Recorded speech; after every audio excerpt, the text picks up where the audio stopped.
Welcome back to Americana Outdoors. It's day 2 of Yamaha's Steve Nessel's whitetail hunt, and it's a lot warmer than he'd hoped. The temperature in the morning reaches the mid-50s. It was pretty warm, and we're in December, so it's kind of ridiculous, to be honest with you.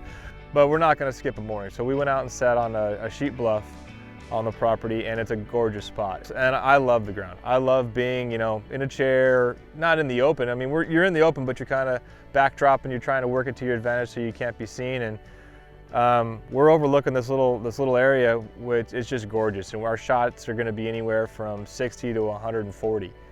And we've got what looks to be a horse walking through the setup. It's ridiculous. This huge bodied deer.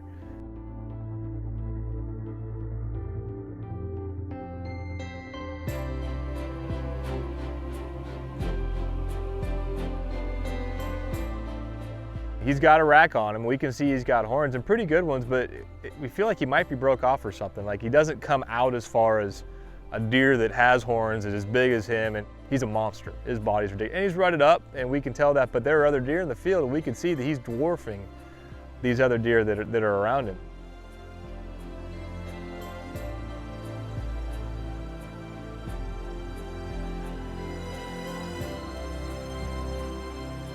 As it starts to get more and more light, we're looking at this deer harder and harder the whole time, and I'm starting to fall in love with his kind of what I call his crazy, freaky looking rack, because it just comes out and it stops. It kind of folds in on him, and I know that he doesn't have a ton of horn, but it's not a little bit of horn either, because his body is so huge. He's bigger than most Texas bucks out in this area. And to be honest with you, we're hunting a pretty good sized deer, and we haven't seen him. This guy shows up, and now we've got a decision to make. What do we do? Do we wait on a big one, bigger than him? Or do I start to, which is exactly what I started to do, I started thinking about what's a trophy to me. This deer is older. I got him at least 5.5, and I can't age deer for nothing, but I know he's at least minimum 5 years old. His body it's undeniably immense. He walked by another buck in our setup, and even though this is probably a 2.5-year-old, 3.5-year-old deer, he was about twice his size. And so I'm thinking, man, a good mature buck with a rack that every minute I look at it, I fall more in love with it. I think I want to take this deer.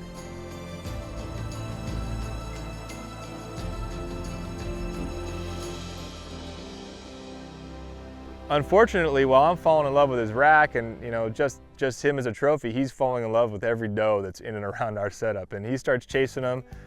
And I've kind of resigned myself to, if I get a shot, I'm going to do the best I can to take him out. But if it's not meant to be, because it's a rut and he's falling in love and he wants to chase a doe, then that's just how it happens. And at one point, he's literally a step, maybe 2 away from me from flipping that safety off and putting a shot of him. He's perfectly broadside, and we're ready to go. Guns up, I got him through the scope, and the doe catches his eye off the left. He turns, puts his backside to me, runs straight away, and I'm thinking, that's it. That's got to be it. So he's out of the picture, but to make matters worse, a doe who'd showed some interest, I'm moving around, getting on the gun, trying to get a shot of him.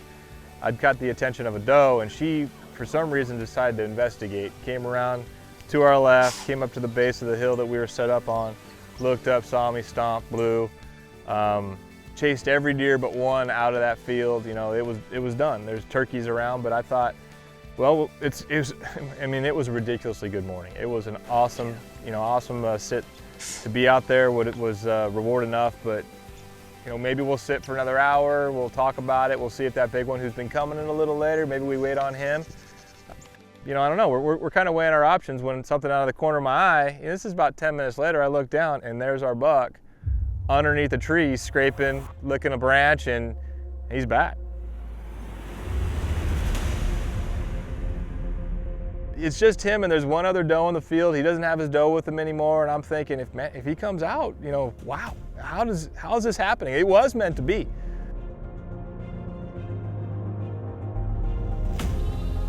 Here he comes.